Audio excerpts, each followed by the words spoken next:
What's going on, everybody? Eric Lindquist at Stochastic here on the Oddshopper channel, coming to you with a Friday edition of Lindy's Leans, Likes, and Locks in the NBA streets. Hit that like button, subscribe button, notification bell goes a long way for me on this video, goes a long way for you. That way you become a prize whenever great content is going live here at our little neck of the YouTube woods. I'm coming to you late here on Halloween. Shout out producer Jacob. He's a real one. Obviously, early on in this NBA season, putting in that work, Devin. Don't give up. Another one. It's a great commercial if you know what I'm talking about. But we got tails. We'll talk about that here in a second. I want to talk about the fact that Memphis is up 27 late in the third quarter on Milwaukee. What a time to be alive. I've just been steering clear of the atmosphere there over Milwaukee and feel good having done so because, again, talked about Milwaukee money line, Giannis triple-double. That didn't come to fruition. What did was Larry Marketing getting ruled out, and we jammed some props in tails over on the Utah side of things. Hopefully, Keontae George can have a big second quarter here. Had 4 points in the right from the get-go there. Kyle Filipowski, decent stuff. Had some underdog cards going. We have pick'em cards. We have betting. We have everything you could possibly want there in tails in the Lindy Discord, and you can get it.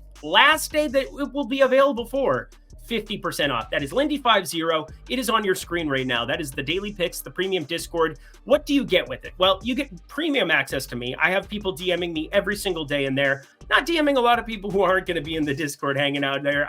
There's not enough hours in the day, but there are enough minutes in the day for you to be able to just, well, it's technically seconds. If you have the Oddshopper companion app, you will get every single bet as soon as I place it. I'm posting my betting tickets, posting everything for you in there so you can track it, you can play it, you can kick it with me. And hey, we're having a pretty darn good start to the NBA season overall. We'll see if we can get a couple of these ladders to really start taking hold here. Moses Moody, that was a little disappointing round 2 there. Got 30 minutes yesterday on Wednesday. But anywho, this is a forward-looking show. Lindy50 would love for you to join. That's $10 for your first week, $25 for your first month. Alrighty. Well, without further ado, 9 games, tons to get to in the association, and massive injury news that just dropped.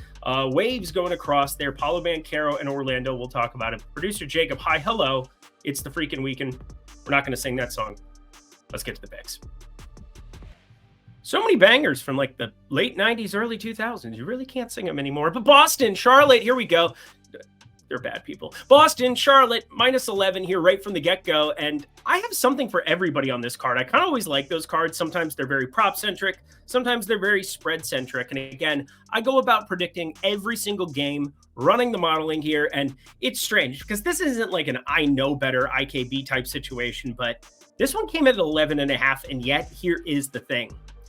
I'm still going to be betting it here against the Charlotte side of things because I think some of the weighting in terms of individual players for me early on in this season is a little too heavy. And Brandon Miller, while being questionable, I think is truly questionable. If he is ruled out, that spread moves another point for me because his minutes get replaced by a lot lesser players at this point in time based on what we saw in his second half of the season. I try to wait, if you have a full sample size for a rookie, I almost always use their second half of the season purely because that might be more of what their role is going to be. They get slow out of the gate. Their minutes might be condensed right from the get-go. As Stephon Castle, somebody that I'm paying attention to a lot from a San Antonio side of things. But Boston, this is a fully operational Death Star. And it's weird because I have 2 spreads that are double digit here on this slate. One that is a like, one that is a lock. That is going to be bookending our entire program. Said it from the onset. Again, we'll start breaking it down. The Boston one is pretty clear cut to me. They make a lot of threes. They shoot a lot of threes. And Peyton Pritchard's going to play like this. If Xavier Tillman can be functional, I mean, this is just absurd what we're looking at with Boston. But I feel so bad because no more than like 5 minutes before we started recording this program, news came down. We already knew Paolo Banchero was going to be out here for this one, but now there are some major issues because Franz Wagner, he's sick, still sick. I mean, he did not look good against Chicago last time out, but I almost pulled the trigger on some betting. I almost feel personally responsible because I was like, man, KCP, he knew what he was doing. He signed with a contender, and I trust that. And it's the Stephon Gilmore with the Vikings kind of thing. It just hits close to home. But Paolo Banchero, torn oblique. I just put him in for like 2025. I doubt we see him again this year. It is such a blow to an Orlando team that could not have looked better. And now their front court depth is just not really there. I mean, Goga Bitadze, this is going to be a guy who's questionable for this game. And he really, really matters as a backup to Wendell Carter Jr. when you talk about the size on the other side dealing with Cleveland. Now, this line already was where it is. It's not going to need any changing. Paolo Banchero was already out, but Just saying, there are some finer points that Orlando's going to have to find down in their rotation. Pay very close attention to props if they get dropped for some of these guys. I know the NBA, they sent a release saying they don't want to have two-way action on two-way players. What does that mean? They don't want people to be able to short them because of the whole thing that we saw last year with Michael Porter's brother. Yeah, Jonte Porter, come on, bro. Come on. Ruin it for everybody. But Orlando and Cleveland, under 217.5 here from the onset. We're talking about Cleveland. They're one of the best defensive teams in the NBA. And the Magic, despite what we've seen from them in offensive efficiency so far this season, it's going to look a lot worse with Paolo Banchero on the shelf. And next up on our boarding walk, the Knicks, minus 6.5 against Detroit. And sometimes you should do as I say, not as I do. And what I didn't do in this case was bet that Karl-Anthony Towns one because I was like looking on the other side. It's Bam Adebayo. I'm worried about minutes. I can't possibly. Why is my modeling doing it? This is why the computers are smarter than us and AI is going to take over and ChatGPT is going to be the end of us all. But for right now, it helps me a lot with my Excel spreadsheet, so I like it very much. As for Karl-Anthony Towns, going back to it, 39 minutes, nearly 4 minutes of court time. Only 9 PRA that he ended up putting up, 44 points, 13 boards, 2 assists just for kicks and giggles. Tom Thibodeau has no choice but to play Karl-Anthony Towns tons of minutes. And even if he had a choice, I guarantee you he wouldn't exercise it because it's fucking Tom Thibodeau. He doesn't care about you or your well-being or, oh, you want load management? Load management?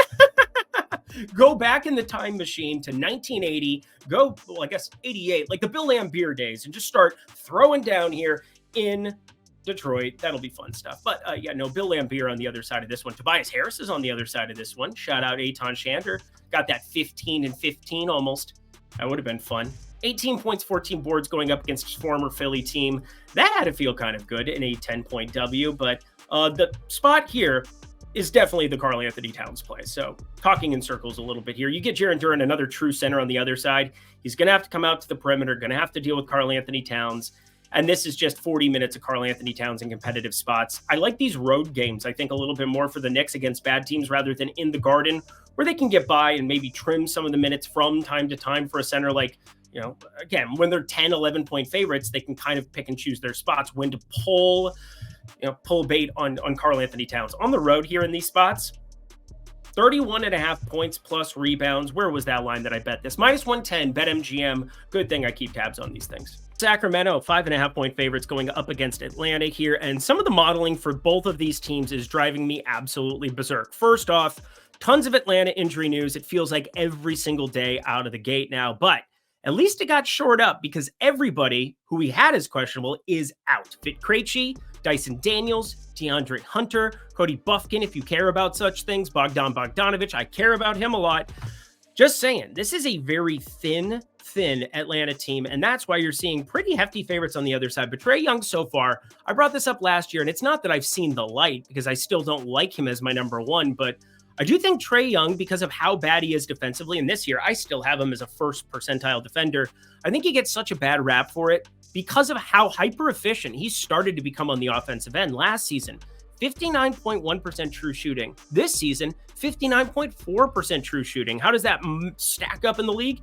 85th percentile. And if your number one is more than just like a volume shooter, if he can be hyper efficient, I mean, the guy's shooting 36% from three. That's, upper echelon. We're talking 75th percentile in the league when you go to 36%. Doesn't sound all that impressive because college kids are shooting 42, 44. Reed Shepherd, I can't even remember. It was something ridiculous, like in the 50s nearly, or maybe it was over 50, but somebody's going to fact check it and put it down below. It happens every single time. But I do know for a fact that Trae Young, if he's going to be this hyper efficient on the offensive end, awesome. He's got to cut down on turnovers. I feel like we've said that since the day he entered the league, especially in like crunch time and trying to win the, I almost said the Atlantic Coast Conference. That's hilarious.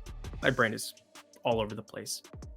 No candy. I need candy. That's what I need. No, what I actually need is De'Aaron Fox assists on the other side. And this is kind of what I want to be paying attention to going forward. Domantas Sabonis assist rate has taken a little bit of a drop. I gotta look at De'Aaron Fox when he's plus money and over 5.5. He's still going to be the primary ball handler for this basketball team. And as such, there's just no way. There's no chance that I am not going to be firing him up here when we're talking about such a low number on 5.5 assists plus 102. DeMar DeRozan, he has really been sniping some assists from both of them there. 8 last time out against Utah, but a little bit of a blowout. Utah really likes to double in on some of the point guards and really reduce some of their opportunities to either knock down open shots or they just basically get the ball out of primary ball handlers immediately. Conte George, he did that stuff. I believe it was Baylor that he played at. But yeah, I'm thinking in the back of my mind just because I watched a lot of that Sacramento-Utah game in anticipation of some of those ladders and props we talked about today. But De'Aaron Fox, over 5.5, plus 102. Caesars, good stuff. Also good stuff, one more time for the people, 50% off. This is the very last day, Lindy 50. If you want to come kick it for 50% off your first week or your first month, make it $10 for your first week, $25 for your first month. Friday is the last day to do it at midnight Central Time. I don't know why that's the case. Oh yeah, because our company's headquartered over in the Central Time, but that's probably why.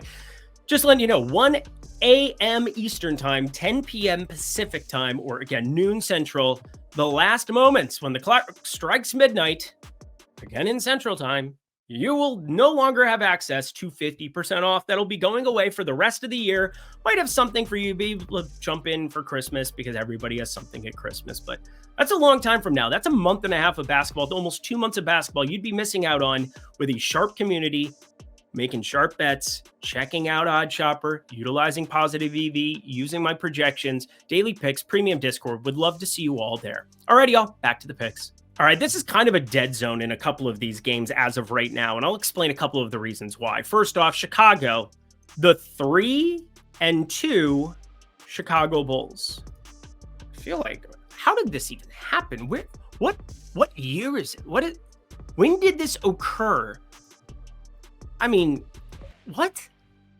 Super strange. I'm also stalling because my sheet now is spinning very, very quickly and not very happy with me. But anywho, Chicago Bulls, they're going to be favorited in a lot of spots, well, where they play Brooklyn. This is not one of them because Dennis Schroeder is an absolute beast among beasts at the moment. God, I wish I had taken my own advice on that one too.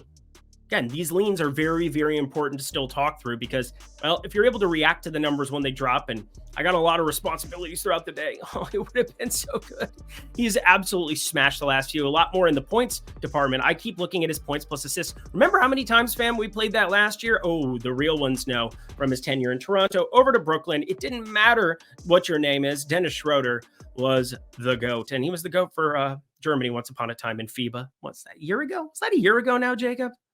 For the World Cup, he won Most Valuable Player, and that was pretty impressive stuff. They took down USA, really good stuff. Well, no, we don't like saying that. USA. Steph Curry, the GOAT. But let's get back to the basketball, shall we? I am looking at Grady Dick in the next game. That's the wrong thing. Why does my sheet hate me today? What is going on?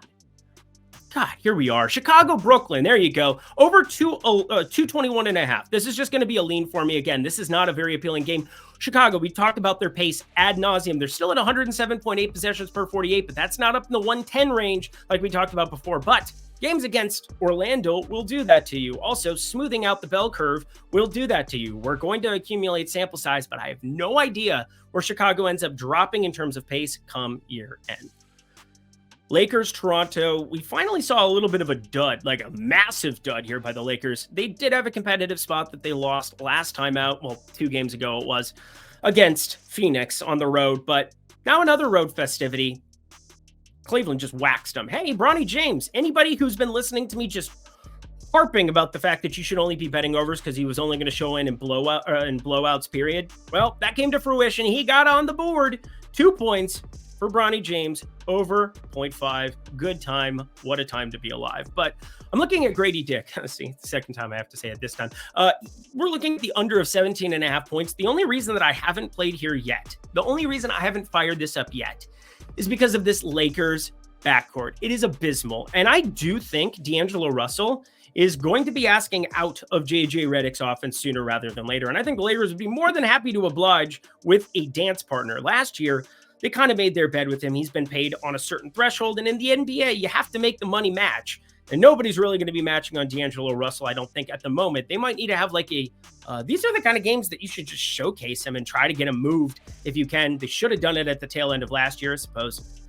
They You can tell if there are empty stats from time to time. He played a lot better. I will not completely harp on him there, but not the guy that they're looking for. Dennis Schroeder would have been a much better addition for them, or just keep him on the books rather than D'Angelo Russell. But anyway, why would you care about winning, LA? Anyway, -8.5. Also looking at that one here on the Lakers side. Anthony Davis, a man scoring. Indy, New Orleans, kind of an interesting one here, but yeah, the injury news makes it almost impossible to do anything with at the moment. Let's go through it, because I think there are 4 pieces of the combined starting lineups out of the 10 guys that could play or also could not play. And there are tons of factors. I tried to send this one out. This is the one I spent the most time on, trying to find something for the people. I think there's some case to be made for maybe single game parlaying the pieces that aren't questionable in this one, but yeah.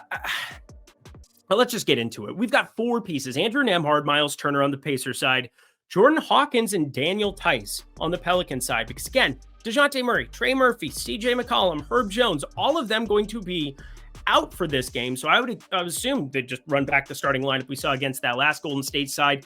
Jose Alvarado, Jordan Hawkins dance in his khaki pants. There's nothing better. Brandon Ingram, Zion Williamson, and Daniel Tice. Again, 4 guys between the 2 starting lineups questionable. And on the Pacers side of things, it is dark times here with James Wiseman sent to the Shadow Realm. Probably should have been there anyway, but he tore his left Achilles. That's just kind of a bummer, is what it is. You got Ben Shepherd starting to play some rotation minutes again. Obi Toppin filled in nicely there, but Miles Turner, if he ends about Isaiah Jackson, I'll be looking at double-doubles almost immediately, trying to fire something there. So there are props that are interesting, including Aaron Nesmith. If you had to play one thing from it right now, and I'm looking at combining this with something else within this game, hoping injury news breaks my way and it kind of stays around the same, Nesmith would be way better than 15.5 PRA, in my opinion. Yes, you do get Benedict Mathurin, who started to play off the bench. That can be a high usage guy, but Andrew Nembhard did not look right. His knee, I mean, he played like 2 minutes, basically 3 minutes, warmed up, and then didn't get pulled. I don't know why he wasn't on the injury report for the Pacers last time out, but is what it is. Also, if you're looking at a spread here, Indy 3.5, because I do think between the 2 situations, Andrew Nembhard, I know defensively he had moments throughout the playoffs last year, but he doesn't matter as much as Jordan Hawkins does to the other side, which is an insane thing to say, but hey, numbers don't lie. His adjusted offensive rating looks pretty good to start off this season. And yeah, Daniel Tice, they really don't want to be starting this messy fellow too much. He's good defensively, but nothing near the offensive quality Daniel Tice is being able to stretch that floor. This is pretty great, though. Bet 5, get 200 in bonus bets. I'm here. Had to do it one more time for the people. There are 11 states where it is available, including North Carolina. Come on and raise up, take your shirt off, twist it around your head, spin it like a helicopter. Pennsylvania, Indiana, Iowa, Ohio, Arizona, New Jersey, Kentucky, Virginia, Louisiana, and Colorado. Oh, look at that. I can read backwards. Check out Bet365, friends. Only for 21 and over. If you have a gambling problem, please call or text 1-800-GAMBLER. Back to the picks we go. Speaking of Bet365, they've currently had some awesome stuff in terms of these single game parlay builders. Again, if you have access to it, you want to be building up something like this. Denver, 4.5-point dogs taking on Minnesota. And I went back through every single game of last year's series, not just to kind of torture myself to some extent, because, well, obviously 2 years previous, I thought we had a team that could potentially get to that finals and win it, because I thought it was a little bit more gettable against Boston there. Nope, Denver did that. Denver got through Minnesota. And then last year, Western Conference Finals, we lose to Dallas after passing Denver, and there were a lot of triple-double bets on Nikola Jokic over the course of the last couple of years, and I've kind of been his whisperer over the course of the last couple of years. And again, a lot of people can identify he's pretty good at basketball, but the minute surplus is absurd right now because they need every single minute of him they possibly can. I mean, you normally do when it's the best basketball player on earth, but yeah, he didn't triple-double against Minnesota over the course of that series last year, and part of that was Naz Reid was really, really good defensively. I mean, probably the all-star defensively. Rudy Gobert got benched quite a few times for Naz Reid, not just in closing lineups, but in like massive stretches of time. And Gobert, Karl Anthony Towns was dinged up coming back, and we got him worked in. And, well, he was firing on all cylinders at a point there. But Naz Reid, there were times where we kept Karl Anthony Towns on the bench and closed alongside Rudy Gobert, which made it a lot more difficult for Nikola Jokic to drop down and get his eagle on, girl. But I am very much here against my Minnesota Timberwolves for him potentially accomplishing the feat for a second straight game. And here is why.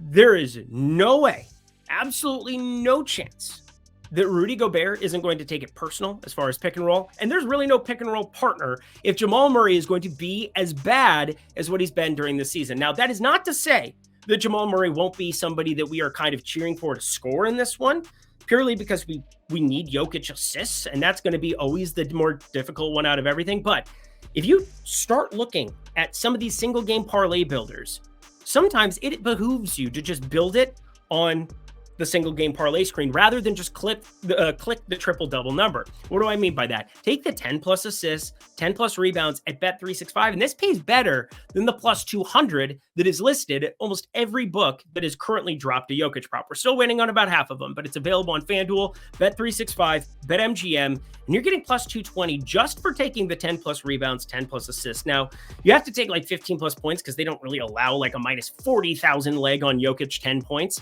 It would kind of be apocalyptic if he didn't get to 10 points in a game where he doubled up the other two categories. But Jokic triple-double, I'm making it a lean like. That is generally my stamp here in these kind of spots to say bet it at better than plus 200, period. But I haven't played it yet. And so as such, if I don't have a ticket for it, I'm not going to just put the outright like button next to it. But know that this will be a play for me if these odds maintain, and I'm just waiting for more books so we can shop and get the best odds. And we reached the end of our boarding walk, the lock. Oklahoma City taking on Portland, 11-point favorites. And I want to go through some numbers. Let's take a little stroll down memory lane. And by memory lane, I mean the last week of basketball that we have witnessed. It's like 9 days, but who's counting? Oh, I'm counting. Adjusted offensive rating, number 1 in the NBA, Oklahoma City. They are nearly 3 points allowed per 100 possessions better than number 2 in Cleveland. Think about that for a second. 3 points. That is the difference between number 2, his name number 2, and the 13th best defense in the NBA being the Dallas Mavericks. That's how unbelievable Oklahoma City has been so far this season. Now, a lot of people would say, Eric, well, that doesn't surprise me at all. I mean, they went out and got Alex Caruso. They already had Lou Dort. They have Jalen Williams, size and length. And now Chet Holmgren is out there just swatting dudes left and right. Have you seen his numbers to start off this season? Oh, let me tell you, because he's played limited minutes. They've had blowouts against San Antonio. They played blowouts against Atlanta. They had a blowout against Chicago, and they had a blowout against Denver. We haven't seen him eclipse 33 minutes a game, or in a game, since opening night. He's played 28 and 29 minutes in 2 of these, and yet his splits for steals and blocks, the man is averaging an absurd number. Now it is canceling out on my sheet again. This is just absolutely absurd. 3.5 blocks per game, 1.5 steals per game. I mean, this is just ridiculous stuff for Oklahoma City. If you adjust that for like playoff rotations, him going to like 36, 38 minutes later, it is going to be dumb how he looks. Now, Ousmane Dieng has been okay as a backup there, and Isaiah Hartenstein is eventually going to get there, which is just an insane fact that Oklahoma City is as good as they are. Now, let's go to the Portland side of things and start to talk about how I'm kind of adjusting on their side. Scoot Henderson, it would be impossible for him to look worse than what he looked in the year of our Lord 2023-24. But so far to start off the 24-25 season, I'm not impressed. The word is not impressed, but I'm at least bullish relative to bearish that I was. I don't know how you couldn't be coming off of that rookie season. He's looked better, but still not starting, still doesn't really know how to share a floor with Anthony Simons here at the moment. And your best 2 players on the Portland side right now are, I believe, to be DeAndre Ayton, which is still just a stone cold fact to me, and Jeremy Grant. I mean, these are your 1-2s, and you can't really play your offense through them when you have Simons on the floor because, well, then you should just have a bunch of Tamani Kamaros and just have them all play D and do literally nothing else. Actually, it's not a terrible idea from time to time, but let's not even get into SGA here at the moment. Actually, you know what? We should. This is going to be the thing. SGA has not played well so far this season. He hasn't.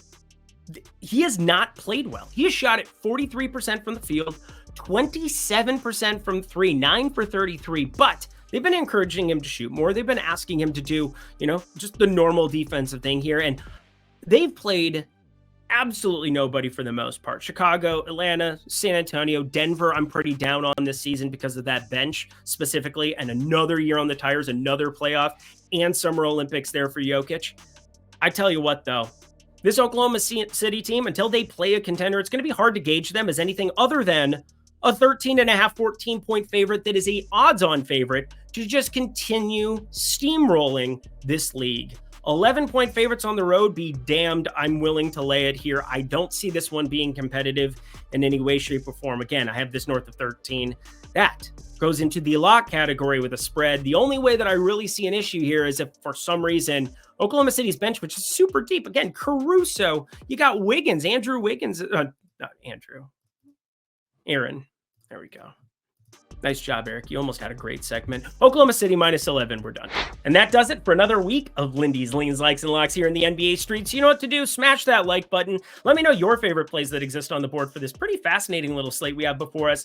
Yeah, Lindy50, this is your last chance. One more time for the people, producer Jacob, 50% off your first week or month. Code Lindy50. Would love to have you there. Again, pick'em cards and betting cards and everything and cards and cards and cards. And it is fantastic. You know why? Because betting the NBA is a lot of fun. Plus, MLB, put that on the shelf until March. That is a lot of time and energy that I get to apply purely to the NBA and the NFL streets. That is what we're going to be rolling with going forward. Would love to have you there. Alrighty, y'all. Until next time, check out NFL Lindy's here as well for week 9. We'll be covering the Sunday main slate, and then I'll have a standalone video for Monday Night Football. Until then, I'm Eric Lindquist. Have a great weekend. Best of luck in the NBA streets on Friday.